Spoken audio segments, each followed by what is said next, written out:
Good morning, children. Welcome in special class just before your board 1 exams. Today in this special class we are going to discuss what? All the poetic devices used in the poems. There are 3 poems in your syllabus. First one is My Mother at 66, and the second one is An Elementary School Classroom in a Slum, and the third one is Keeping Quiet. Okay, so I am going to start with first poem, that is what?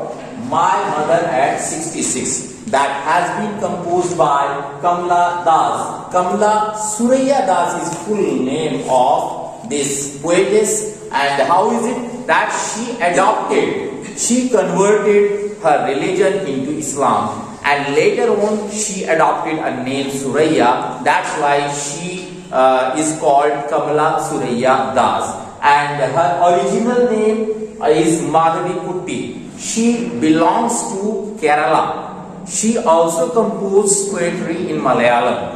Many books are there. Those have been mentioned in your about the poet in your book, NCERT books. So you can see that from there. So I am going to start. शुरू करने वाले हैं हम My Mother at 66 जो कमला दास की poem है. सबसे पहले पोएम का एक हल्का सा ब्रीफ ले लेते हैं. पोएटिस क्या कह रही है? पोएटिस ये कह रही है कि मैं अपनी माँ के घर यानी अपने मायके आई हुई थी, अपने पेरेंटल हाउस आई हुई थी, होम आई हुई थी. वहां से वो फ्राइडे के दिन अपनी माँ के साथ कहाँ जा रही है? कोचीन एयरपोर्ट जा रही है. कोचीन एयरपोर्ट जा रही है, ठीक है ना, जहां से उसे फ्लाइट पकड़नी है. अब कार में जा रहे हैं वहां से एयरपोर्ट तक, और उसकी मदर उसको सी ऑफ करने जा रही है, उसके साथ जा रही है. 66 जैसे टाइटल कह रहा है माय मदर, तो किसकी मदर? कमला सुरैया दास की मदर. और 66 यानी उसकी एज कितनी है? 66 ईयर्स की है, 66 साल की है. यू कैन अंडरस्टैंड व्हाट कि 66 साल में आदमी क्या हो जाता है? सनाइल हो जाता है, कमजोरी आ जाती है उसके अंदर, और उसके चेहरे पे झुर्रियां पड़ जाती हैं. कोई भी एक्शन वो नॉर्मली नहीं कर पाता, और उसके कुछ काम के लिए वो कामों के लिए दूसरों पर डिपेंड हो जाता है. तो ये सारी चीजें उसके दिमाग में चल रही हैं. किसके? पोएटिस के दिमाग में, कमला दास के दिमाग में चल रही हैं. और वो एक नजर अपनी मदर पे भी डालती है, और उसको देखती है और ऑब्जर्व करती है कि उसकी माँ अब क्या हो गई है? ओल्ड हो गई है, बूढ़ी हो गई है. और बूढ़े होने के बाद what is the next stage? Death. तो वो चीज उसके दिमाग में है. क्या? Fear of separation. इससे हमें पता चलता है, ठीक है ना. Fear of separation, childhood fear, और जो है वो पेन, दर्द जो है पुराना, उसका फैमिलियर एक्ट भी कहा गया है इसके अंदर, उसको वो महसूस करती है, ठीक है. तो जब इतनी सारी चीजें इस पोएम के अंदर हैं, और जब वो कंपोज करती है, तो जिस दिन कंपोज कर रही है उस दिन कह रही है लास्ट फ्राइडे, उससे पिछले फ्राइडे को उसकी माँ उसे छोड़ने आई थी कोचीन एयरपोर्ट पे, और वहां से वो जो इमोशंस हैं सारे, what are these? Feeling, emotions. तो क्या हो गया? पोएम कैसी हो गई? Emotional poem. कैसी हो गई बच्चों? Emotional poem. ठीक है, क्लियर हो गया. अब दूसरे पॉइंट पे आएंगे. दूसरे पॉइंट पे क्या आएंगे? दूसरा पॉइंट वो ये कह रही है कि जब मैं छोटी थी, अपनी मां के घर पे रहती थी, तो मेरे जितने भी काम थे उन सब में मेरी मां मेरी हेल्प करती थी और मेरे सारे काम करती थी. यानी जब मुझे जरूरत थी किसी की हेल्प की, किसी के सहारे की, तो तब मेरी मां मेरे पास थी, मेरे साथ थी, मेरी हेल्प करती थी, ठीक है ना. और अभी क्या है? अभी मेरी माँ को मेरी जरूरत है, क्योंकि just before few minutes I told you what, कि अब वो अपने उसके कुछ कामों के लिए दूसरों पर डिपेंड है. तो वो ये सोच रही है दिमाग के अंदर कि अब मेरी माँ को मेरी जरूरत है, लेकिन मैं अपनी माँ के पास नहीं हूं. तो क्या कर रही है वो? अपनी इस गलती को मान रही है, कन्फेशन कर रही है. तो पोएम क्या हो गई? कन्फेशनल पोएम भी हो गई, ठीक है ना. कन्फेशन हो रहा है, अपने अपराध को स्वीकार कर रही है, अपनी गलती को स्वीकार कर रही है. तो पोएम क्या हो गई? कन्फेशनल पोएम भी होगी, ठीक है ना। अब इसके बाद किस चीज को डिस्कस करते हैं, इसकी थीम के ऊपर आ जाते हैं। थीम क्या है पोएम की, पोएम की थीम हम देख लें, क्योंकि क्वेश्चन जो है जब हम एमसीक्यूज के अंदर जाते हैं तो एनीथिंग कैन बी आस्क्ड, कुछ भी पूछा जा सकता है। तो थीम की अगर हम बात करें तो थीम है फियर ऑफ लॉस और separation from the old ageing mother. Fear of loss,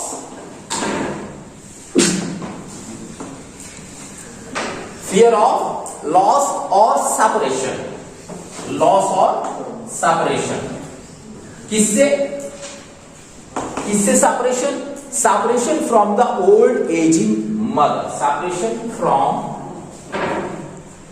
the old aging mother. It is observed generally that girls are very much attached with their mothers. Normal है, common बात है, सभी girls अपनी mother से बहुत ज्यादा attach होती हैं और सबसे ज्यादा उन्हें याद जब मैरिज हो जाती है या कहीं वो हॉस्टल वगैरह में चली जाती है, सबसे ज्यादा याद भी उन्हें उनकी मदर की ही आती है। तो वही चीज यहाँ पे हमें देखने को मिल रही है। अब इसके बाद हम जो है डिस्कस करेंगे पोएटिक डिवाइसेस इस पोएम के अंदर कौन कौन सी यूज की गई हैं।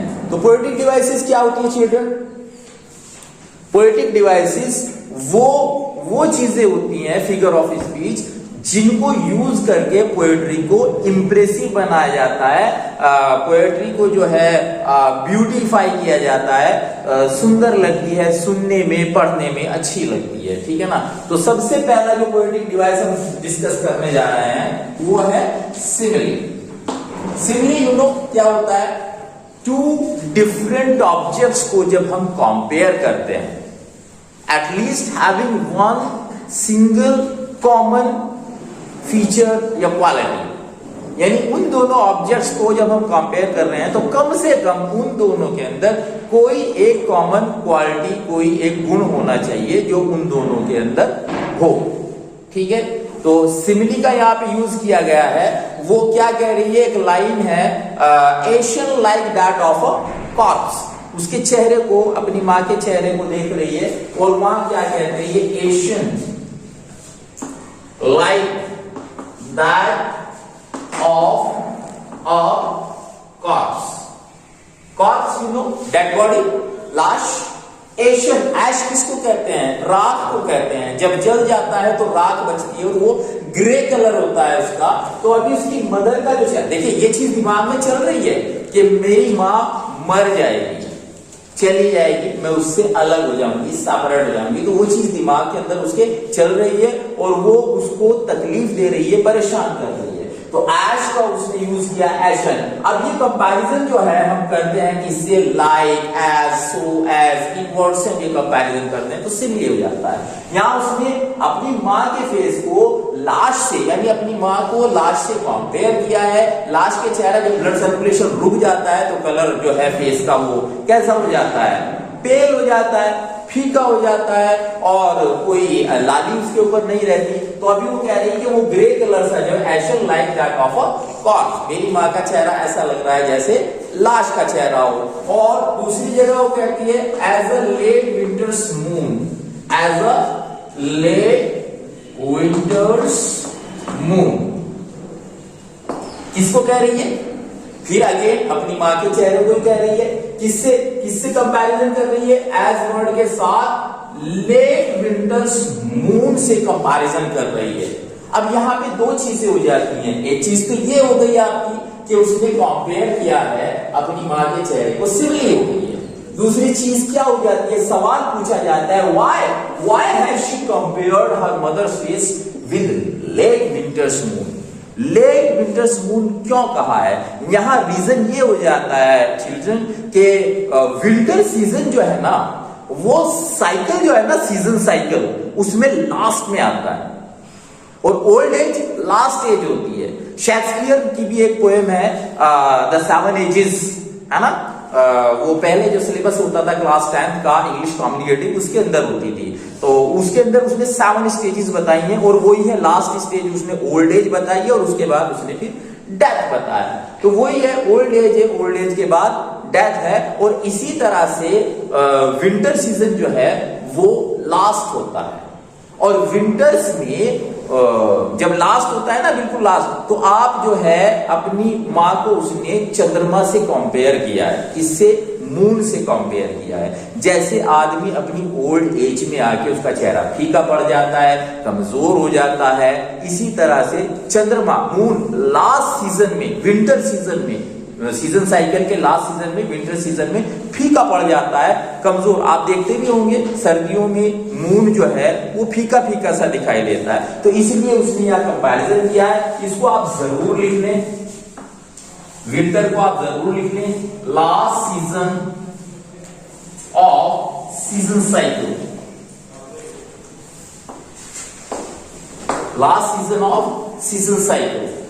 जैसे वाटर साइकिल होता है उसी तरह से सीजन साइकिल होता है, वो रिपीट होते रहते हैं सीजन्स जो है। और उसमें लास्ट सीजन जो माना जाता है वो क्या माना जाता है, वो माना जाता है विंटर सीजन। तो विंटर सीजन इसमें लास्ट है। अब इसके बाद जो है स्टूडेंट्स हम देख लेते हैं हमारा नेक्स्ट पोएटिक डिवाइस जो हम डिस्कस करने जा रहे हैं वो है हैबिट मोटिकम। ओके, यस, नेक्स्ट हमारा क्या है, repetition, that is repetition. We are going to discuss repetition. Repetition क्या होता है एक्चुअली, वैसे तो रिपिटिशन जो है वो 7 काइंड्स का होता है, 7 काइंड्स होते हैं रिपिटिशन के, अलग अलग तरह के। तो यहाँ अब हम जो डिस्कस करने जा रहे हैं रिपिटिशन को हम लोग डिस्कस करेंगे। रिपिटिशन, तो रिपिटिशन के अंदर यहाँ हमें मिलता है क्या, एंड में जब वो जाती है कहाँ, एयरपोर्ट पे चली गई, एयरपोर्ट पे चेक है, जहां से जो है सिर्फ वही आगे जा सकते हैं जो ट्रैवल करने वाले हैं, पैसेंजर्स हैं। तो वहां वो कहती है कि कुछ यार्ड्स, कुछ गज की दूरी पे मैं और मेरी माँ खड़े हो गए और मेरे दिल दिमाग में क्या चल रहा था, वो कौन सी सैड फीलिंग्स चल रही थी। चूंकि मेरे दिमाग में था कि मेरी माँ ओल्ड हो गई है, 66 साल की हो गई है, अब इसके बाद वो क्या होगा, मर जाएगी। तो वो सब चीजें दिमाग में थी, लेकिन उसके बावजूद उसने आर्टिफिशियली, जब हम डिपार्ट होते हैं, दूसरे से अलग होते हैं, तो कैसे मुस्कुरा के अलग होते हैं, मुस्कुरा के। तो वही किया कि उसकी माँ को फील ना हो, और उसने खुद अपनी फीलिंग्स को कंसील, हाइड करना चाहिए, छिपाना चाहिए। तो वो लास्ट में कहती है कि what she did, smile and smile and smile, smile and smile, smile, smile and smile and smile. ठीक है ना। तो ये रिपीट हुई है पूरी तरह से, smile and smile and smile. Repetition का क्या है, यहाँ हम जो हमारा ये रिपिटिशन होता है, ये यानी सीक्वेंस में, दैट मीन्स टू से क्विक, क्विक वो वर्ड्स जब आते हैं एडजेसेंटली आते हैं एक दूसरे के बराबर में और रिपीट होते हैं, तो तब उसको हम रिपिटिशन कह देते हैं। यहाँ हमारा रिपिटिशन है। इसके बाद जो हम डिस्कस करने वाले हैं वो है क्या, alliteration. Alliteration you know, alliteration क्या होता है, अलिट्रेशन होता है when consonant sound repeats in adjacent words in the beginning.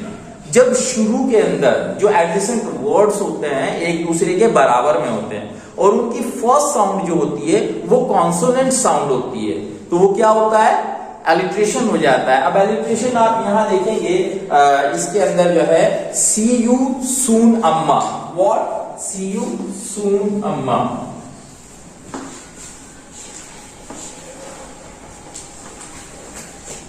तो यहां एस साउंड जो है वो रिपीट हुई है, सी यू सून अम्मा हो जाता है। इसके बाद पर्सोनिफिकेशन इसके अंदर है, क्या है, पर्सोनिफिकेशन। वो कहां पे मिलता है हमें, वो कहती है, एक फ्रेज इसके अंदर है, ट्रीज स्प्रिंटिंग,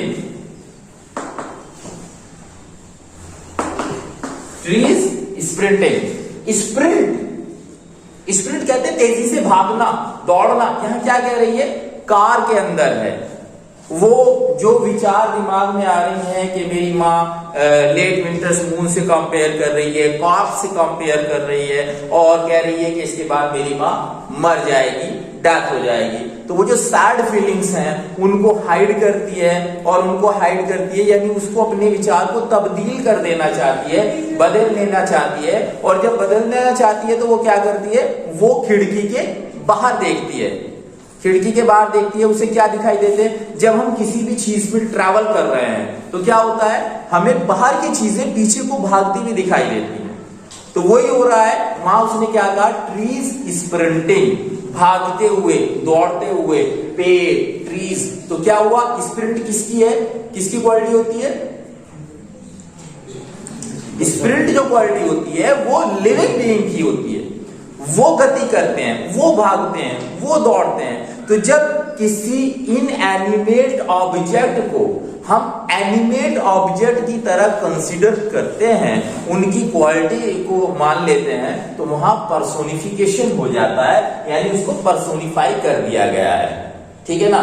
और दूसरी चीज, ट्रीज जो है वो सिंबल है, किस चीज के सिंबल है, एनर्जी के सिंबल होते हैं। और उसकी मांग क्या है, एनर्जी नहीं है, लेकिन वो एनर्जी, एनर्जेटिक चीज को देख के उस चीज को भुला देना चाहती है। जब हम अपने गम को भुलाना चाहते हैं तो हम कहां जाते हैं, हंसी की महफिल की तरफ। हंसी की तरफ के कोई चीज ऐसी हो गई जिससे हमें हंसी आ जाए, हम मुस्कुराने लगे, जिससे कि हमारा जो वो सैडनेस है वो दूर हो जाए। तो वही है, वो उस विचार को जो है तब्दील करना चाहती है। तो वहां वो ट्रीज जो है एनर्जी का सिंबल भी करते हैं। तो अब इसके बाद हम क्या, लास्ट हमारा है जो इमेजरी और सिंबल्स का उसने यूज किया है, उसको फाइनली हम यहां पे डिस्कस करने वाले हैं। Imagery and symbols, imagery and symbols. तो फर्स्ट यहां पे हम देख लेते हैं वही ट्रीज स्प्रिंटिंग। तो trees sprinting and Mary children, दो चीजों का वहां पे उसने यूज किया है, trees sprinting and Mary children.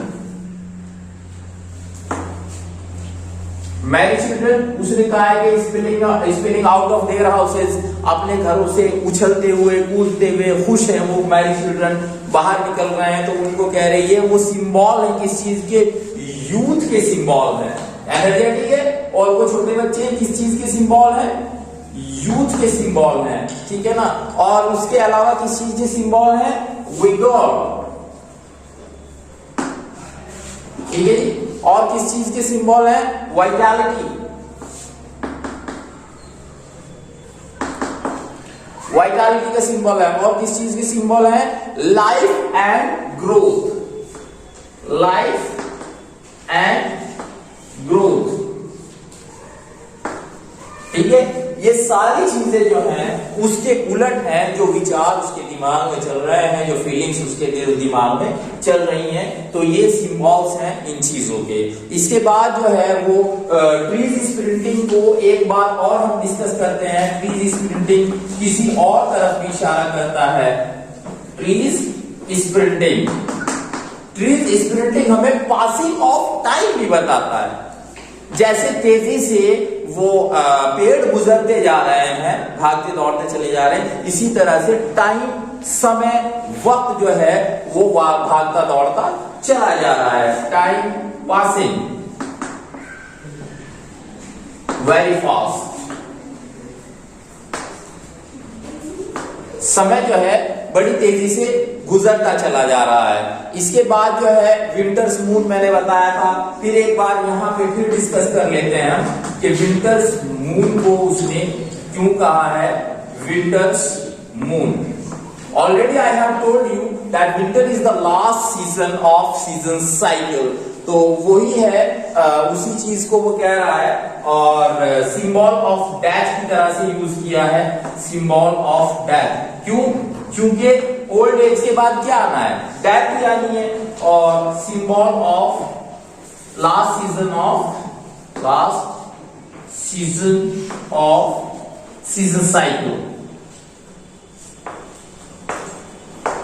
मुझे लगता है कि जितनी चीजें अब तक हम डिस्कस कर चुके हैं इस पोएम के बारे में, इससे बाहर वो कुछ नहीं पूछेगा। अगर इससे बाहर कुछ और आ सकता है तो वो अबाउट द ऑथर आ सकता है। अबाउट द ऑथर उसी में से आएगा जितना उसने दिया है। आपकी एनसीईआरटी की बुक में जितना दिया गया है उतना ही वो पूछ लेता है, पूछा जा सकता है, उससे ज्यादा नहीं पूछेगा। लेकिन अंदर की जो चीजें हैं जितनी हम डिस्कस कर चुके हैं, इसमें से कुछ भी पूछा जा सकता है। एक चीज होती है क्या, राइम स्कीम, जिसको हम तुकांत बोलते हैं, यानी लास्ट साउंड जो है वो आती है नहीं आती है। तो यहाँ राइम स्कीम क्या है इस पोएम की, राइम स्कीम ये फ्री वर्स में है। इसमें है फ्री वर्स, ठीक है ना, कोई भी राइम स्कीम इसके अंदर नहीं है, ये फ्री वर्स में पोएम कंपोज की गई है। So it was all from this poem. I hope all the questions those could come from this poem are we have been discussed here.